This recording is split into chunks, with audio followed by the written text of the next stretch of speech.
Bon voilà, je pense que ça doit marcher. A priori, j'ai du son, donc eh ben on va pouvoir y aller. Écoutez, voilà, j'ai juste besoin de vérifier ça. Pardon. Eh ben, bienvenue à tous pour ce premier live météo tropical. Donc c'est une nouvelle ère qui s'ouvre. Pour ceux qui me suivent depuis très longtemps, les choses ont beaucoup changé au fil des ans. Et encore plus cette année parce que voilà quoi. Parce que j'ai été très très très fatigué par tout ce qui se passe sur Facebook aujourd'hui, partout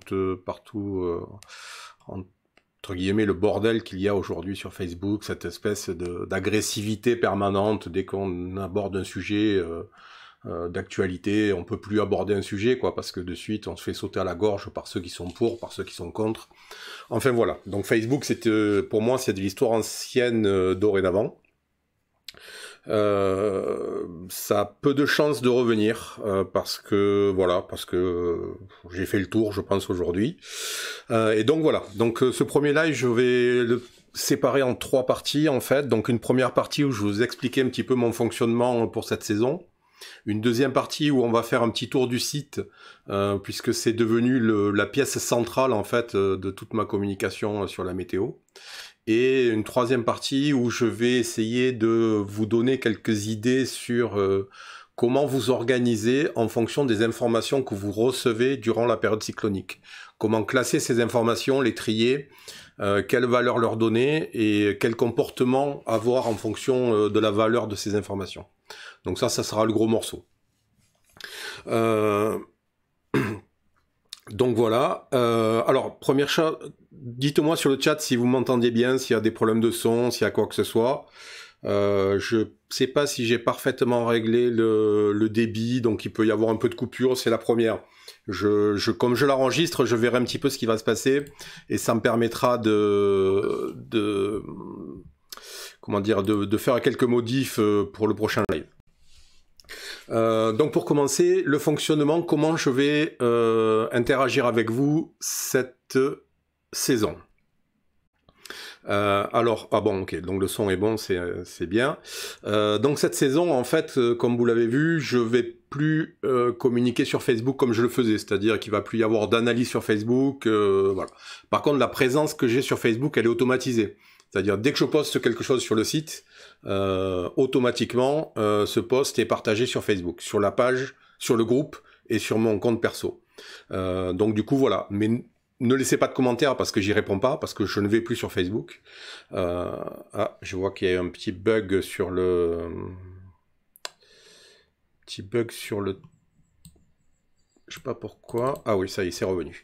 Donc oui, voilà, je disais, ne postez pas de commentaires sur Facebook, ça sert à rien parce que je vais pas les lire. Je vais y aller une fois tous les 10 jours ou tous les 15 jours, donc c'est pas la peine de vous embêter avec ça. C'est juste parce que comme il y a les notifications sur Facebook, ça permet aux gens qui sont abonnés de pouvoir avoir accès quand même à mes analyses comme ils avaient avant accès sur le groupe. Donc voilà. Donc plus de posts hebdomadaires non plus, c'est-à-dire je fais plus le suivi hebdomadaire parce que des fois pendant un mois il se passe quasiment rien. Et puis moi ça me fait faire chaque fois plus d'1 heure de boulot pour tout préparer, pour tout rédiger et tout mettre en œuvre, donc c'est un peu compliqué. Et puis finalement ça sert pas à grand monde. Donc voilà. Par contre, pour ceux qui me suivent sur Twitter ou ceux qui veulent le faire, les liens sont en dessous du stream. Là, par contre, en saison, quand il va y avoir quelque chose, je vais être plus actif. Parce que Twitter, c'est un format court, donc ça me permet de partager des infos, de donner quelques petits trucs au fur et à mesure, des fois plusieurs fois dans la même heure en fonction des évolutions et des mises à jour. Mais comme ça ne génère pas de notification, en fait, c'est moins invasif que la publication sur le groupe de Facebook. Le groupe Facebook, chaque fois que je postais quelque chose, vous aviez une notification. Et finalement, j'imagine que pour certains d'entre vous, c'est un peu pénible et c'est un peu invasif. Donc voilà. Là, Twitter, si vous êtes connecté sur Twitter, ben, vous avez mes infos. Si vous n'êtes pas connecté, vous les avez pas. Vous pouvez toujours remonter sur mon fil d'actualité pour les retrouver, mais c'est pas très intéressant. Hein. Twitter, on est vraiment dans l'instantané. C'est-à-dire, ce que j'ai posté la veille, ça a plus trop d'intérêt, ou même 6 ou 7 heures avant, ça a plus trop d'intérêt dans le cadre de la météo. Voilà. Donc ça c'est la deuxième chose. Et enfin, dernière chose, donc le site qui va fonctionner pour le suivi des systèmes, les analyses des systèmes météo sur l'Atlantique, qui va fonctionner comme il a fonctionné l'année dernière. C'est-à-dire que chaque fois qu'il y a une nouvelle perturbation qui arrive, il va y avoir un premier post qui va indiquer globalement ce qu'il en est. Est-ce qu'il y a des risques pour les territoires? Est-ce qu'il n'y en a pas? S'il n'y en a pas, on n'y reviendra plus. S'il y en a, eh ben, en fonction de l'évolution du risque, je pourrais faire d'autres posts et les faire évoluer. Voilà. Sachant que le site, il a donc on va y venir, on va y venir un tout petit peu. Donc le site, en fait, si vous voulez, sur la page d'accueil ici, vous avez vraiment 3 zones qui sont très importantes. Donc la première, c'est l'analyse du risque cyclonique en Atlantique. Bon, alors bien sûr, il n'y a rien, hein, mais dans cette zone-là, vous allez voir apparaître... Alors, c'est tout automatique, hein, tout ce que je vous dis. Je n'interviens absolument pas. Je modifie les algorithmes au fur et à mesure pour qu'ils soient un peu plus performants et pertinents, mais je n'interviens pas dessus. Et donc, il y a des scripts qui tournent en permanence, qui vont vérifier sur le NHC, sur les modèles du GFS, de l'ECMWF, de différentes sources, qui vont récupérer donc ces scripts vont récupérer toutes les informations, et puis ils les traduisent en fait. Et donc pour chaque système, vous allez avoir une information claire et détaillée qui va être issue de toutes les données qui sont disponibles aujourd'hui sur Internet. Donc ça sera récapitulé ici. Quand il y a des systèmes, vous verrez, vous aurez un lien qui vous permettra d'accéder à la page de ce système sur lequel vous aurez le tracking, pareil, le texte en clair de sa situation, la prévision par tranche de 12 heures, je crois. Voilà, en fait, tout un tas d'informations. Donc là, ici, bah, c'est le tracking en temps réel, comme vous pouvez l'avoir sur le NHC, mais avec plus d'informations que sur le NHC, puisqu'il vous suffira de cliquer pour avoir une information interactive sur les systèmes qui sont affichés. Et dans cette zone-là, enfin, la troisième zone, c'est les vigilances. Vous voyez, là, les 3 sont vertes, mais si elles passent à l'orange ou au rouge, bah, ça va changer ici, en temps réel, toujours pareil. Et puis, vous aurez un petit tableau qui va s'afficher quand il y a des systèmes, avec bah, la liste des systèmes qui sont en cours, et pareil, un lien qui va vous permettre d'accéder à la page de ces systèmes-là. Donc c'est un outil qui commence à être pas mal développé, pas mal évolué. Je pense qu'en français, il n'y a pas beaucoup d'autres sites qui sont capables comme ça de surveiller l'activité atlantique, l'activité cyclonique sur le bassin atlantique, en temps réel comme ça, sans qu'il y ait besoin d'intervention, et surtout avec vraiment une explication en clair dans cette zone et sur la page des systèmes. Donc voilà, je vais le faire évoluer au fur et à mesure, c'est-à-dire que là j'ai pas mal de petites choses qui sont prévues. Alors il y a une autre petite chose que je vous conseille aussi, ce sont les tableaux de bord en fait.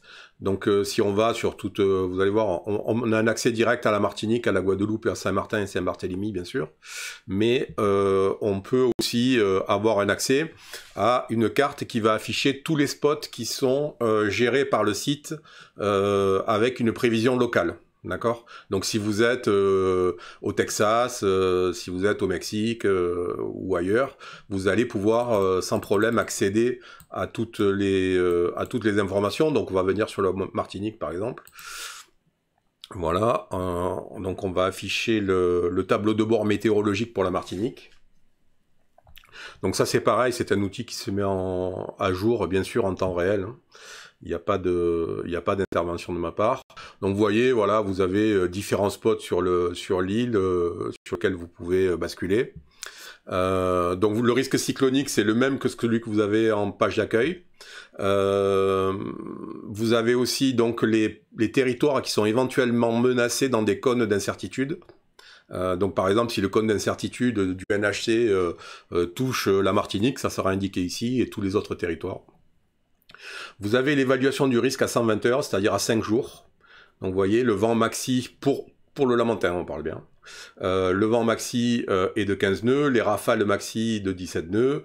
La rotation du vent, alors c'est bien pour les gens qui sont en bateau, ça n'existe que pour eux. D'accord, vous imaginez, vous avez le nord ici, le sud, l'est et l'ouest, Et donc vous voyez la rotation des vents, c'est la zone rouge en fait, donc on voit que le vent va de grosso modo est-nord-est à est-sud-est quoi. Voilà. Si vous avez une bascule, elle va apparaître immédiatement. Donc si vous êtes sur un mouillage sur la côte sous le vent, si vous voyez en venant ici qu'il y a du rouge ici, bah, vous savez qu'à 120 heures, vous allez vous retrouver avec une bascule de vent et probablement un peu de houle sur votre mouillage. Et ensuite la pression minimum, donc vous voyez, bon là c'est 1012, donc on est sur une base tout à fait normale, mais s'il y a une prévision avec un passage d'un système météo sur la zone, ben, vous verrez que la pression va pouvoir descendre à 1000, 950, enfin ainsi de suite. Vous pouvez afficher aussi un petit tableau dans l'esprit de Windfinder ou autre, d'accord? Bon voilà, il est là, c'est pas très... J'ai rien inventé du tout, mais voilà. Vous avez les radars précipitation, radars d'orage, la situation météo actuelle. Donc à 18h local, ciel peu nuageux, température 29, la pression, le vent, ainsi de suite. Vous avez l'évolution depuis 3 heures, donc ça c'est pour ceux qui font un peu de sport nautique ou ce genre de choses. Vous voyez, on voit que le vent a baissé de 1 nœud depuis 3 heures, la direction est stable, la pression est stable. Et les cumuls de pluie, il pleut pas, donc les cumuls de pluie sont à 0. Vous avez l'image du satellite bien définie du spot en question, de la zone. Donc là sur la Martinique, on voit que bah, c'est bien dégagé. Voilà, vous avez les températures de l'eau sur toute la zone. Donc bon, ça c'est commun à tous les spots. Et le niveau de sable et d'air sec sur la zone et le cisaillement. Voilà, donc le tableau de bord, c'est vraiment un outil sur lequel vous avez une page sur laquelle vous avez accès à toutes les informations pour votre localisation. Et si vous êtes en bateau, par exemple, ben vous mettez la localisation la plus proche de votre spot et vous allez avoir une petite idée quand même de ce qui va se passer, de ce qui s'est passé depuis 3 heures, comment ça évolue, le risque à 120 heures, le risque cyclonique, enfin voilà. Vous avez beaucoup d'informations et c'est vraiment un outil voilà, qui va beaucoup évoluer. Je vais le remplacer, je vais mettre des onglets pour avoir vraiment une partie météo, une partie risque cyclonique et une partie image. Mais voilà, c'est un outil donc qui est quand même plutôt performant et que je vous conseille d'utiliser parce que vous aurez déjà 50% de l'information dont vous avez besoin. Voilà, donc on a fait un petit peu le tour de la nouvelle manière de fonctionner et du site, des informations qui va vous permettre d'obtenir de manière automatique sans que j'intervienne. Donc en fait, quelle que soit l'heure de la journée, il est mis à jour toutes les 30 minutes en fait. Hein. Donc après, bien sûr que les données du NHC par exemple, elles sont diffusées quand c'est calme toutes les 6 heures, et après, s'il y a vraiment des grosses évolutions, il peut y avoir des intermédiaires. Mais voilà, donc ça vous permet, vous savez que vous allez vous connecter, même si j'ai pas posté, vous allez vous connecter sur le site, vous venez regarder cette zone-là, et puis vous allez voir ce qui se passe et ce qui peut éventuellement risquer. Alors, donc maintenant, on va venir à la troisième partie de ce live. Donc l'idée c'est un petit peu pour les gens ceux qui sont un peu stressés par exemple, ceux qui savent pas trop comment s'organiser avec la multitude d'informations qui est disponible aujourd'hui sur internet sur la prévision cyclonique, c'est d'essayer de hiérarchiser un petit peu les informations en fonction de leur pertinence et en fonction de l'échéance à laquelle elle se trouve, d'accord? C'est-à-dire que pour résumer, on a grosso modo 3 types d'informations. On a une première information qui est les sources non fiables et ou non expertisées. C'est-à-dire non fiable, c'est quelqu'un que vous connaissez pas ou quoi, qui poste quelque chose, vous savez pas d'où il vient, vous savez pas s'il connaît, et il vous dit attention, dans 5 jours, il y a un catégorie 5 qui va passer sur la Martinique ou la Guadeloupe. Donc là, bien sûr, méfiance, comme toujours. Et on évite de partager aussi ces sources-là, bien entendu, parce que si on n'est pas sûr de l'information, le problème c'est le partage sur les réseaux sociaux. C'est-à-dire qu'aujourd'hui tout le monde partage à peu près tout, y compris des grosses conneries. Et donc les grosses conneries, bah, après il y a des gens sur lesquels elles n'ont pas d'effet, puis il y a des gens qui sortent plus de chez eux à cause de ça, quoi. Donc voilà. Donc ça c'est les non fiables. Les non expertisés, ah bah c'est... Et ça peut, je vais vous montrer par exemple le genre de choses que l'on voit de manière assez fréquente sur Internet, d'accord, sur les réseaux sociaux. Donc vous avez par exemple, voilà, vous avez un invest, d'accord, de l'année dernière, de octobre, donc qui était ici, dans cette zone-là. Et puis vous avez tous les spaghettis en fait de l'ensemble des prévisions du GFS. Donc si vous tombez là-dessus, vous comprenez bien que c'est pas expertisé. Bon, là ça touche pas l'arc, donc c'est pas très important. Ça menace pas beaucoup de terres, un tout petit peu les Bahamas, les Turks et Caïcos, mais et un petit peu les Bermudes. Mais vous voyez bien que pour les gens qui sont pas habitués et tout, c'est quand même assez difficile de se faire une idée de ce qui se passe là, quoi. D'accord, c'est ce que j'appelle vraiment une information non expertisée qui va pas vous apporter beaucoup d'idées. De toute façon, dans tous les cas, quand vous voyez passer quelque chose comme ça, là, ce que je vous conseille de manière systématique, c'est de regarder l'heure à laquelle ça va être, le jour et l'heure d'initialisation, d'accord? Alors vous l'aurez ici, sur d'autres vous l'aurez ici, enfin voilà, ça va dépendre de qui vous fournit l'image, mais de manière générale, vous aurez ces informations-là. Si on est le 27 octobre, vous comprenez bien que si vous le voyez partager, ne le partagez pas, parce que ça n'a aucune forme d'intérêt, d'accord? Ça n'a aucun sens. Si on est le 18 octobre, eh ben vous savez déjà que ça a probablement pas mal changé. Vous voyez, entre deux points, il se passe 24 heures, donc ça sera probablement par ici. Et puis la prévision aura changé. Donc tout ça, ce sont des images éphémères, en fait. C'est bien ce qu'il faut comprendre, qui ne vont pas rester, qui ne seront pas pertinentes au-delà d'une douzaine d'heures. D'accord? En 12 heures, il y aura eu 2 sorties de modèles. Et 2 sorties de modèles, normalement, on a déjà pas mal évolué sur les trajectoires, notamment sur les invests. Après, c'est sûr que si on a déjà une catégorie 3, il y aura une petite modification de trajectoire et d'intensité, mais moins importante. Mais sur un invest, franchement, ne vous accrochez pas à ce genre d'informations-là. Ça n'a pas une importance capitale. S'il est ici et que ça passe sur l'arc, ben oui, vous le regardez. Si vous devez le partager, vous expliquez un petit peu sans faire de détails, d'analyse profonde comme je le fais, mais vous dites bien, attention, ça date c'est la prévision du 17 octobre à 17h UTC, à 0h UTC, pour que les gens comprennent bien que si eux voient votre post 2 jours après, qu'ils sachent et qu'ils n'ont pas le réflexe d'aller vérifier l'heure, qu'ils sachent à peu près ce qu'il en est. D'accord, voilà. Un autre type de comment ça s'appelle, d'image que vous allez pouvoir voir traîner, c'est celle-là, d'accord, c'est l'image typique du NHC. Là, on a une image normale. Donc, même chose, même cause, mêmes effets, d'accord. On vient regarder ici, en priorité. Avant même de regarder s'il y a des systèmes prévus, on regarde quel jour et quelle heure ça a été publié. Si ça a été publié il y a 4 jours, ça n'a plus aucun intérêt, plus aucune importance, et il ne faut surtout pas en tenir compte ni le partager. Donc voilà, donc ça, on est toujours sur le même principe. Donc là, en fait, on est toujours un petit peu sur cette logique. Alors là, c'est une source qui est fiable, hein, bien entendu.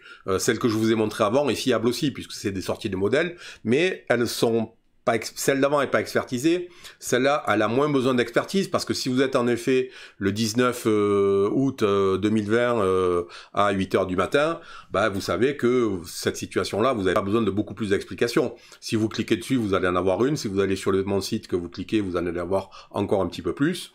Et puis voilà. Donc, troisième type de... voilà, celui-là, par exemple, typiquement, c'est le même, sauf que il n'y a rien qui est prévu. Donc, vous imaginez, il date donc celui-là d'aujourd'hui, d'aujourd'hui, de cet après-midi. Vous imaginez, si dans une semaine, il y a un cyclone qui est ici et que quelqu'un partage cette image-là, ça va créer un énorme problème, quoi, parce que les gens vont voir ce partage-là, ils vont penser qu'ils sont tranquilles alors qu'il y a peut-être une tempête ou une dépression qui est en approche. Donc voilà, toujours penser avant de partager, de bien regarder les dates, c'est primordial. Pareil, même genre de choses, donc là c'est toujours pareil, hein, c'est une information qui est fiable, mais qui n'est pas expertisée. Donc quelqu'un qui a ça va se dire potentiellement, ah bah tiens, 984, c'est un gros cyclone, enfin c'est une c'est un catégorie 1 ou catégorie 2. Saint-Martin est là, ça doit avancer comme ça, donc il y a un catégorie 2 qui va passer sur Saint-Martin.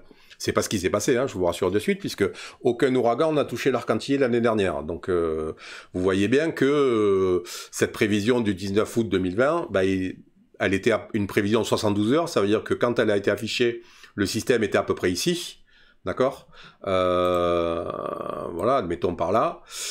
Ah bah, cette prévision, à ce moment-là, il s'est avéré que le système, en fait, il est passé vers là, quoi. Il a eu une trajectoire comme ça. Et que donc, vous voyez, cette prévision-là, si vous la partagez, et que vous indiquez pas qu'elle est potentiellement incertaine, bah, vous allez amener des gens à avoir des comportements très particulier sur cette zone-là, parce que forcément, ils vont voir arriver beaucoup de vent. Vous voyez, la zone là, c'est entre 64 et 80 nœuds de vent, donc c'est pas anodin, quoi. C'est 160 km/h. Donc forcément, voilà, le partage de ces informations qui sont ou non sourcées ou non expertisées, servez-vous-en pour vous. Mais partagez-les s'il y a une explication dessus, ou mettez-la si vous en avez la capacité, mais ne vous contentez pas de partager tout simplement une photo comme ça sur Facebook, parce que vous allez inquiéter des gens à 72 heures alors qu'il n'y a pas vraiment de raison. Donc on va continuer, je pense que j'en ai encore peut-être une ou deux pour finir la démonstration. Voilà, bon, typiquement, image satellite, d'accord. Donc voilà, c'est une espèce de masse informe qui est à moitié passée sur la mer des Caraïbes, mais on voit, on a quand même beaucoup d'orages encore sur la Martinique et Nord Dominique. Donc pareil, toujours la même chose. Alors là, sur celle-là, il n'y a pas la date parce qu'elle a été croppée. C'est une qui sert sur mon site, mais comme les dates sont notées, donc j'ai pas besoin de les avoir dessus. Mais voilà, vous cherchez la date de publication, et puis voilà, si ça date de 12 heures plus tôt, c'est pas la peine de s'embêter avec ça, ça n'a aucune forme d'intérêt. Donc ça, c'est pour la partie des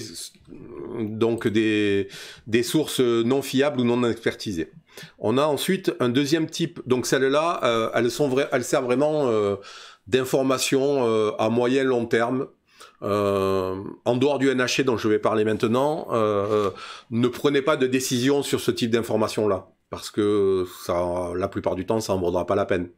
Parce que vous avez un plot qui va vous dire que le truc va passer à 300 km de chez vous 72 heures avant, et puis au final, il va vous passer en plein dessus.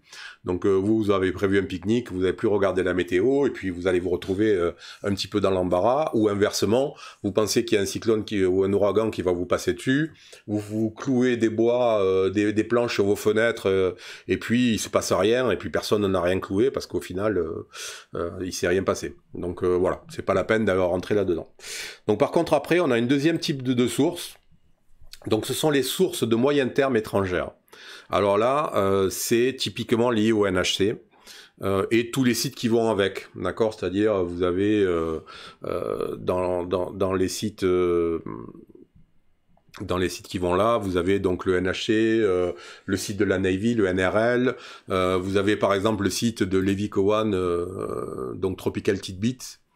Alors c'est pas, c'est un météorologue, un vrai, hein, d'accord, c'est-à-dire qu'il est diplômé, il travaille dans la météorologie, et donc toutes les infos qu'il donne sont des infos fiables. Hein. Mais alors oui, lorsqu'il publie une vidéo, ça va être totalement expertisé, mais sinon pour le reste du temps, c'est ce que je vous ai dit tout à l'heure, ça reste de la source non expertisée.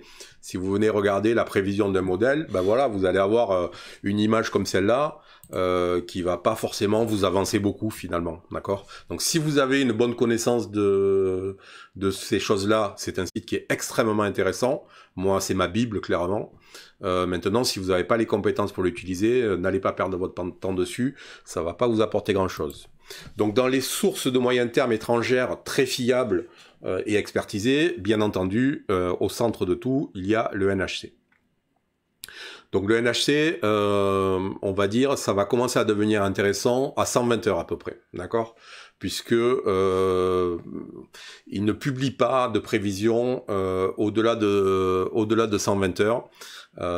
Donc du coup, si vous avez une onde qui sort ici et qui est prévue pour se renforcer au niveau de l'arc, il va pas vous la mettre, ils vont pas la monitorer ici. Ils vont attendre qu'elle soit à 5 jours de l'arc pour pouvoir commencer à la suivre, d'accord?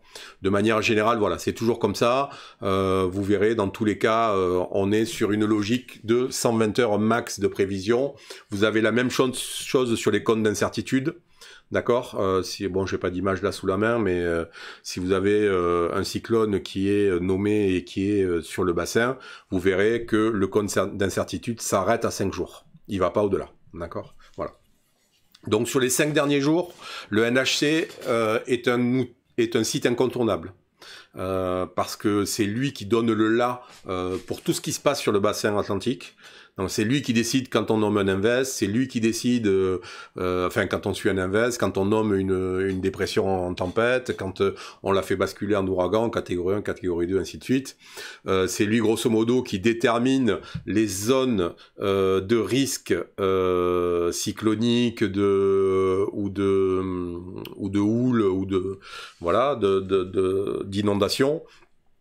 C'est voilà. Il faut savoir que au niveau du bassin, de tout le bassin ici, tous les pays, tous les systèmes météo de tous les pays travaillent en étroite collaboration avec le NHC et que globalement, pour la majorité d'entre eux, ils alignent tous leur système d'alerte, de préalerte et de vigilance sur les informations du NHC. D'accord, voilà. On est un petit peu un cas à part parce qu'on a un service météo qui est très développé, puisqu'il dépend, nous, d'un pays qui est quand même une puissance mondiale. Si on compare au Honduras, par exemple, ils n'ont pas les moyens d'avoir un service de météorologie du niveau de Météo France, forcément. Donc, ils s'alignent sur le NHC. Nous, on va avoir un service de météorologie et de prévision qui est plus indépendant, même s'il travaille en étroite collaboration avec le NHC. Mais il y a quand même une différence assez importante, c'est que le NHC va en effet à 5 jours commencer à communiquer, alors que chez Météo France, on va être un tout petit peu plus prudent. Alors bien sûr, sur la prévision à 5 jours, si un système doit passer sur une île, on va voir le vent qui va venir prendre en compte cette évolution, bien entendu. Mais dans les prévisions cycloniques, là, ici, vous voyez pas de phénomène cyclonique en cours. Vous verrez, ils sont pas à 120 heures, ils attendent un petit peu plus, de manière générale, d'accord? Voilà. Ils vont donner une information, mais qui est peu visible et peu détaillée à 120 heures. Ils vont dire qu'il y a une onde qui circule, mais sans plus d'informations, en tout cas, ou très peu d'informations. Contrairement au NHC, qui dans son bulletin va commencer à vous donner déjà des détails un petit peu plus avancés. Donc voilà, on va dire de 120 heures à 48 heures, on privilégie le NHC. C'est lui qui est mis à jour le plus fréquemment. C'est lui qui a le plus d'informations à disposition. Et c'est lui qui a quand même un service de plusieurs dizaines de personnes dédiées uniquement au suivi cyclonique. Alors que chez Météo France, ils sont 2 à faire ça. Donc voilà, les moyens sont pas comparables. Le NHC, ils ont avec la NOAA et la Navy, ils ont 8 avions de reconnaissance dans les cyclones. On n'en a pas. Donc vous comprenez bien que l'information, forcément, c'est d'abord chez eux qu'elle est. Donc ça, c'est pour la deuxième chose. Donc les sources de moyen terme. Et vous avez enfin un troisième, hop, j'ai une petite alarme sur le téléphone, un troisième type de source, donc ce sont les sources officielles locales, Météo France et la préfecture. Ça, je dirais que dans les 48 dernières heures, ça doit être votre Bible absolue. C'est-à-dire que c'est eux qui vont gérer la vigilance, le risque et le comportement à suivre. Alors, on peut critiquer Météo France tant qu'on veut, je peux l'entendre. Pour connaître des personnes qui y travaillent, et j'en ai interviewé une il y a encore pas très longtemps, il y a quelques semaines.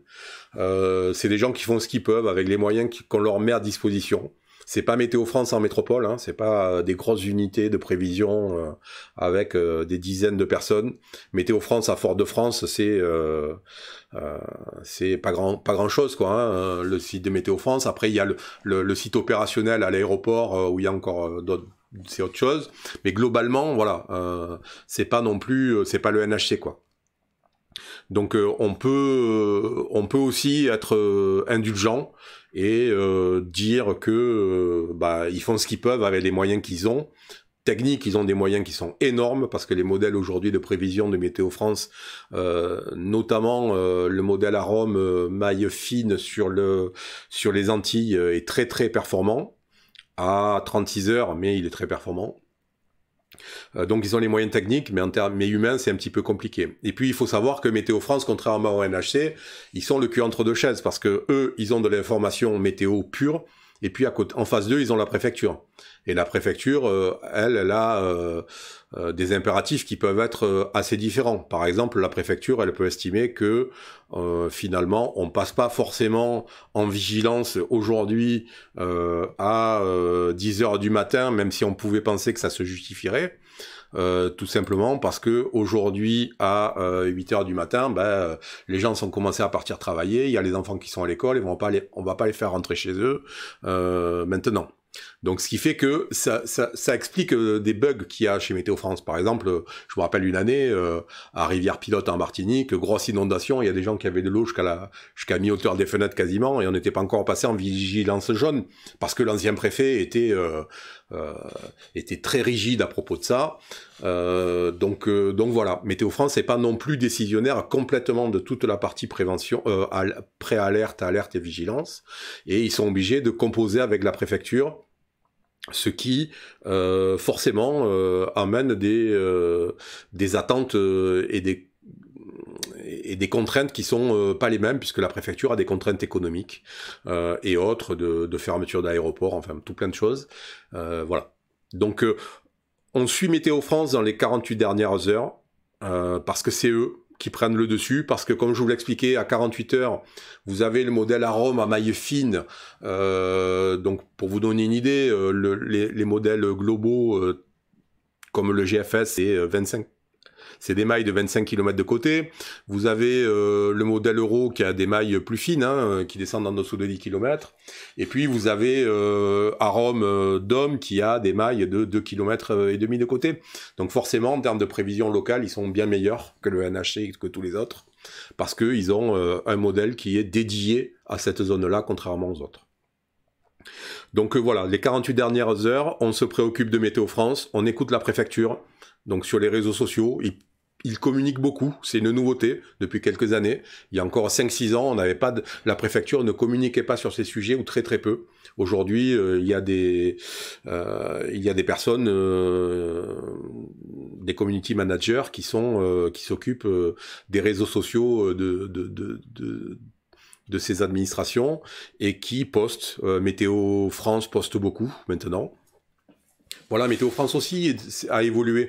Depuis quelques années, on voit quand même que leurs bulletins de prévision cyclonique sont plus élaborés, il y a plus d'informations, c'est plus détaillé, c'est plus accessible. Je me rappelle, il y a 10 ans, les bulletins météo de prévision cyclonique, c'était laconique, hein. C'était 2 phrases qui se couraient après. Voilà, il y a un cyclone dans l'Atlantique, la prévision, elle est de passer tel jour à telle heure avec tel vent, point. Bon, ouais, c'était pas très user-friendly, comme on dit. Aujourd'hui, non, ils prennent vraiment la peine, ils expliquent, il y a du schéma, il y a de l'image, il y a les trackings prévisionnels. Donc, petit à petit, Météo France progresse, atteint pas encore le niveau du NHC sur ces sujets-là, mais quand même, il y a beaucoup d'évolution, et donc il faut leur rendre justice parce que ils travaillent bien, ils travaillent beaucoup. Voilà. Donc grosso modo, les sources non fiables et ou non expertisées, c'est à 10 jours, à 15 jours. Vous pouvez avoir une sortie de modèle qui prévoit quelque chose sur l'arc entier à 12 jours. Pour un truc qui est même pas encore sorti sur l'Atlantique. Vous voyez, c'est encore une onde qui est au-dessus de l'Afrique. Bon, ça vaut ce que ça vaut, et ça vaut pas grand-chose. Hein. À 12 jours, aujourd'hui, une prévision d'un cyclone, ça vaut quasiment 0, quoi. Il faut bien être conscient de ça. Ça peut donner une tendance, ça peut donner un début d'information pour ceux qui sont intéressés par ça.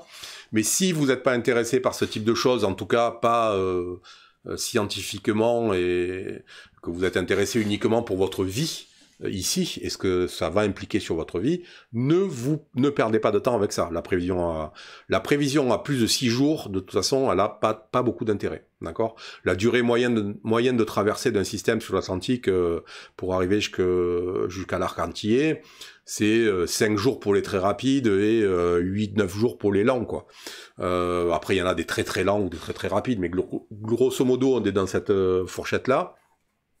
Donc vous imaginez bien que si vous avez une prévision en 12 jours, ça n'a aucun intérêt, quoi. Voilà. Et même au-delà de 6 jours, on sait que globalement, c'est pas très... au-delà de 6 jours, c'est pas encore forcément sur l'Atlantique, donc on connaît pas encore le niveau des conditions qu'il va rencontrer. Ça reste vraiment de la prédiction pure de modèle, sans intervention humaine, ça... Voilà. Alors moi ça m'intéresse parce que voilà, parce que je suis passionné et parce que je communique dessus.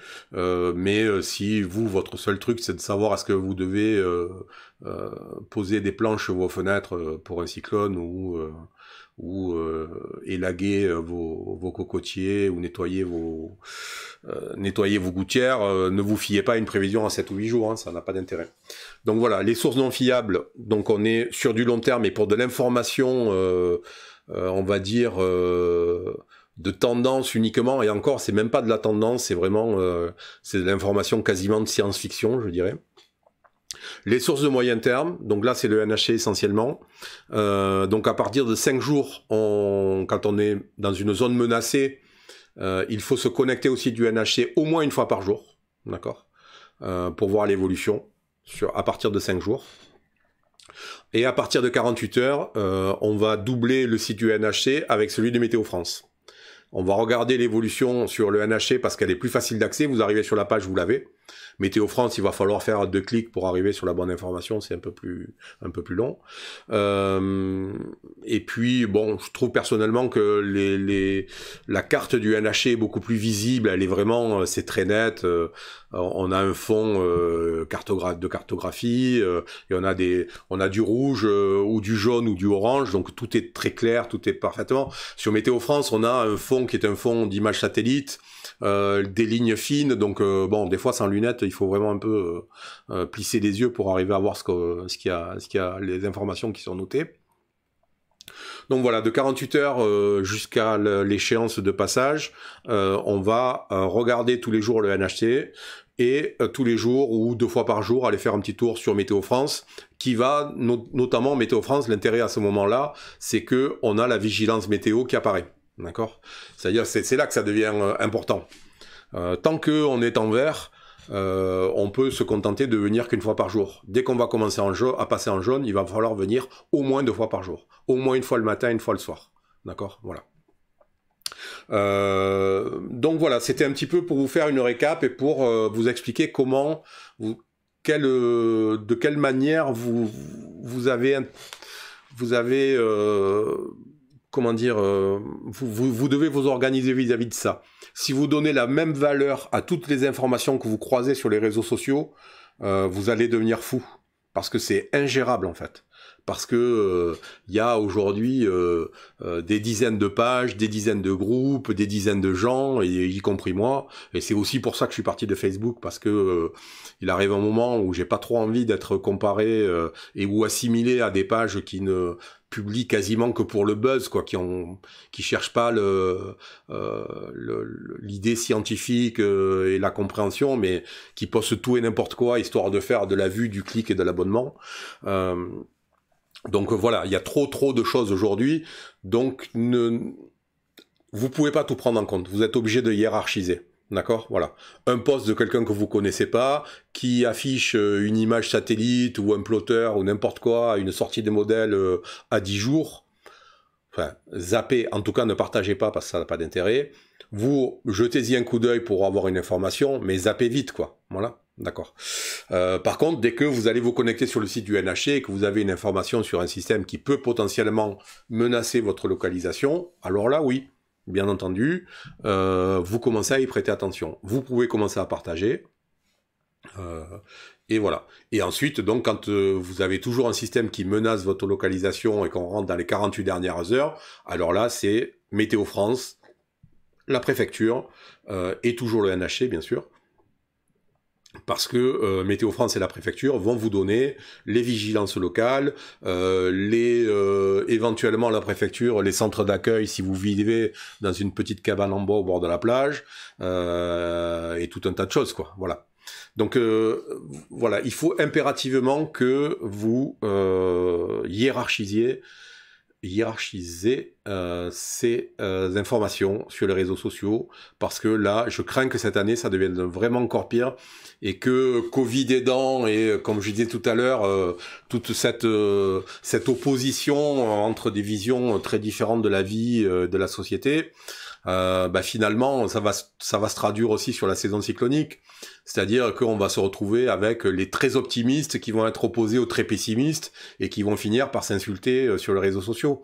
Parce que c'est comme ça, parce que c'est déjà le cas, parce que moi j'ai déjà des gens qui m'ont insulté parce que je disais que on pouvait pas dire à 5 jours si ça allait passer sur la Martinique ou pas.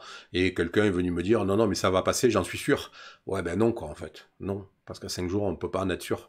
Si on en était sûr, notre vie, elle serait bien plus facile à tous. Donc voilà, et que ça va continuer à s'aggraver sur ce sujet-là, et que donc il va y avoir des conflits, des oppositions sur un sujet qui ne le mérite pas, et surtout qu'il n'y en a pas besoin. Parce que là, ce qu'on a besoin, c'est de l'information fiable, c'est de comprendre cette information, et d'adapter son comportement en fonction de cette information. Donc en gros, à moins de 5 jours, à plus de 5 jours, vous faites rien. Vous regardez, vous vous informez, vous faites ce que vous voulez vous lisez ce que vous voulez, mais vous ne prenez pas d'action dans votre vie quotidienne, d'accord ? Vous n'allez pas stocker de l'eau, des machins, des trucs. De toute façon, si vous suivez mes conseils, votre eau, elle est déjà stockée, hein. Parce que si vous allez dans les indispensables sur le site, vous allez avoir la checklist précyclonique qui va vous indiquer à peu près tout ce que vous devez faire. Tout ce qu'il faut prévoir avant la saison, pendant la saison, et tout un tas de choses, d'accord ? Donc sur les documents, vous voyez l'habitation, véhicule, matériel à avoir avant, à avoir après le passage, le comportement en période de vigilance. Vous avez toute l'information qu'il vous faut. Donc si 5 jours avant, si vous n'avez pas d'eau, c'est votre faute, quoi. Et si vous en avez pas 48 heures avant parce qu'il n'y en a plus, c'est que vous n'avez pas fait ce qu'il fallait, en fait, d'accord ? Mais grosso modo, au-delà de 5 jours, ne prenez pas de décisions qui vont avoir de l'impact sur votre vie. Ça n'a pas d'intérêt. Entre 5 jours et 48 heures, vous commencez à vous préparer psychologiquement. Si vous avez une famille, il y a des petits trucs qu'il faut faire. Si vous avez de la famille répartie sur le territoire, par exemple, vous commencez à informer ou vos amis, ou voilà, dire tiens, tu as vu, il y a ça, il y a potentiellement quelque chose, on n'est pas sûr, mais il faut quand même surveiller, parce qu'il y a des gens qui suivent pas ça du tout, quoi, et qui se retrouvent 24 heures avant, on est en vigilance orange, on va passer en rouge, qui ont pas fait de courses, qui ont pas d'eau, qui ont rien, qui sont des fois dans des habitats précaires, voilà. Donc c'est aussi de la responsabilité de chacun, en fait, hein, de jouer un petit peu ce travail de prévention et d'information. Donc voilà, entre 5 jours et 48 heures, on commence à se préparer à la possibilité qu'il y ait un problème. Déjà, dans un premier temps, psychologiquement, est-ce que tout est prêt? Est-ce qu'on a tout? Est-ce qu'on a sauvegardé nos documents? Est-ce qu'on est bien un jour de notre liste précyclonique, tout ça? Et puis, dans les 48 heures précédentes, peut-être, là vraiment on prend des décisions. C'est-à-dire, est-ce qu'on reste chez nous? Est-ce que notre maison est suffisamment solide? Est-ce que on a tout ce qu'il faut vraiment? On va faire les derniers petits achats de protection. On commence à rentrer tout ce qui traîne sur la terrasse en extérieur. Voilà, on va faire on va faire un peu d'essence. On met pas le plein complet dans la voiture, mais on fait en sorte d'avoir au moins la moitié du réservoir d'essence. Enfin voilà, on commence à se mettre vraiment en situation. Donc pensez toujours hiérarchisation, à la fois dans l'information et à la fois dans le délai. C'est très très important. Les Américains, depuis quelques années, sous l'égide du NHC et de la NOAA, ils commencent à publier, je vais le faire, je vais probablement dans les semaines qui viennent là, je vais en faire une version française. De la même manière qu'il y a une checklist comme ça, en fait, eux, ils travaillent aussi sur une autre chose qui est le plan personnel de gestion cyclonique. D'accord, c'est-à-dire dans un environnement, ça peut être une entreprise, ça peut être une famille, ça peut être différentes choses, un groupe d'amis. Ce sont les choses qu'il faut avoir. C'est de la même manière qu'une île a un plan de prévention, eh ben, individuellement, on devrait avoir notre propre plan de prévention en fonction de notre habitat, par exemple, en fonction de notre boulot. Est-ce qu'on a un bateau, est-ce qu'on en a pas, est-ce qu'on y vit dessus, est-ce qu'on n'y vit pas dessus. Chaque situation est différente, donc chaque plan devrait être différent, a priori. Voilà. Donc ça, je vais peut-être y travailler un tout petit peu dessus dans les prochaines semaines pour mettre ça à disposition. Donc voilà, ça va s'arrêter là. Donc c'était un premier live pour voir un petit peu comment ça se passait. 45 minutes, c'est bien. Je pensais être un peu plus court que ça, mais bon, j'ai un peu dévié. Mais voilà, donc ça va avoir, bien entendu, ça va se répéter. Je vais essayer d'en faire de manière générale à peu près un par semaine sur des sujets quand il n'y a pas de prévision de danger en vue. Bah, ça va être sur des sujets comme ça. On va parler des prévisions cycloniques, de El Niño, de différentes choses plus ou moins techniques. Et puis si vous avez des idées, n'hésitez pas sur Twitter à venir me dire de quoi vous voulez qu'on parle. C'est ce qui est intéressant aussi dans le principe de la vidéo, c'est-à-dire que c'est interactif. Donc là, pour l'instant, j'ai pas trop sur celle-là, j'ai pas trop regardé le chat, mais c'est vrai que sur les prochains, quand on va aborder des sujets particuliers, c'est bien d'interagir. Quand il y a quelque chose que vous comprenez pas ou quand vous voulez un petit peu plus d'informations sur un sujet, bah n'hésitez pas à venir poser la question sur le chat, demander des explications un petit peu supplémentaires, parce que c'est ce qui est intéressant dans le format vidéo par rapport à ce que je faisais avant, c'est qu'il y a vraiment une interaction réelle, quoi. C'est-à-dire que voilà, je peux vous répondre. Je vais faire aussi des sessions de foire aux questions, d'accord, dans lesquelles vous allez pouvoir me poser des questions et je vais répondre et on va faire que ça pendant une demi-heure à peu près, d'accord, sur toutes vos interrogations. Donc voilà. Et puis en période, quand on est en période d'alerte, d'accord, là pour le coup, bah il va y en avoir plusieurs par semaine potentiellement. Elles seront de format beaucoup plus court, ça sera une dizaine de minutes à peu près, maximum, sur lequel je vous donnerai bah, les informations, pourquoi telle trajectoire, pourquoi telle prévision d'intensité, qu'est-ce qui va pouvoir se passer dans les jours qui viennent, quel territoire doit faire vraiment attention, voilà. On va aborder tous ces sujets-là. Donc voilà, la vidéo, ça va vraiment devenir le point essentiel de ma communication. C'est-à-dire, il va toujours y avoir des analyses postées, mais elles seront quand même, de manière générale, tirées essentiellement des vidéos. Oui. Alors, voilà. Donc, je vois qu'il y a une question. Si vous ne pouvez pas écouter ou voir en direct, vous pouvez réécouter. Alors, sur le Twitch, c'est quelques jours le délai de conservation, mais je vais copier toutes les vidéos sur la chaîne YouTube, puisque là, elles vont rester à vie. Donc en fait, sur la chaîne YouTube, il y aura pas de problème, toutes les vidéos seront archivées. En plus sur YouTube, l'avantage c'est que je peux les classer, faire des albums, et donc en fonction des sujets que j'aborde, il y aura un classement. Donc bien sûr que vous pourrez tout à fait revoir en replay toutes les vidéos et toutes les diffusions. Voilà. Bah écoutez, je vous souhaite une bonne soirée, un bon week-end. J'espère que ça vous a intéressé. Pareil, s'il y a des choses qui vous embêtent, bon, je sais que je parle un petit peu vite, mais si on veut que ça tienne en une demi-heure, trois quarts d'heure, je suis un peu obligé. Il n'y a pas beaucoup de solutions. Et puis voilà, donc si vous avez des idées, de choses sur lesquelles vous voulez discuter, vous n'hésitez pas. On va rentrer la semaine prochaine dans le début de la saison. On sait quand même qu'on a un bon mois et demi de calme jusqu'à mi-juillet, fin juillet, normalement. On sait qu'on a eu des tempêtes début juillet, hein, Chantal en 2013, je crois. Mais voilà, donc si vous avez d'ici là des sujets que vous voulez aborder, bah, je ferai un petit peu le tri et puis j'essaierai de les aborder. Voilà, je vous souhaite une bonne soirée, un bon week-end, et puis rendez-vous pour le prochain live, probablement la semaine prochaine. Salut!